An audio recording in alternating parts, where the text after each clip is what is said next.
Зелс на наредната седница ќе го чешла струшкиот градоначалник Рамис Мерко, на кого не му текнува да си поднесе оставка од кога се најде на американската црна листа поради корупција и мешање во судски процеси.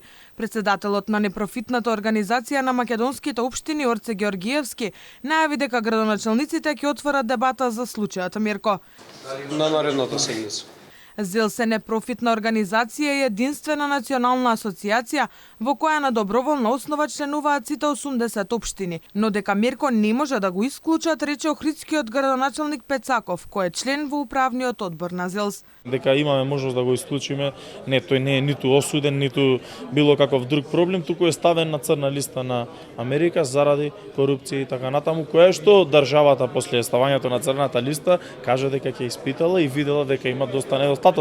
Видите, ние не треба да чекаме некој да ни каже дали е корумпиран или не. Ние треба да имаме систем, односно правосуден систем кој што тоа ќе го работи на дневна основа, не поврзано со градоначалникот, него со било кој друг. 14 години удобно сместен во градоначалничката фотелија на Рамис Мерко не му се заминува од лагодната позиција.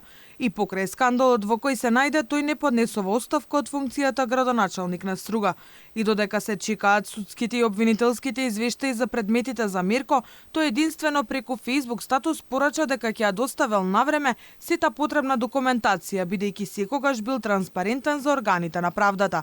Додека тече четвртиот градоначалнички мандат на Мерко, во претходните 3 против него беа поднесени 14 кривични пријави, но само еден предмет е процесуиран во Струшкиот основен суд. Матичната партија ДУИ се откажа привремено од него со замрзнување на членството, но ниту лидерот Ахмети, ниту министерот Османи побараа оставка. Не биле жители на Струга, па не можеле да бараат Мерко да си замине од градоначалничката функција.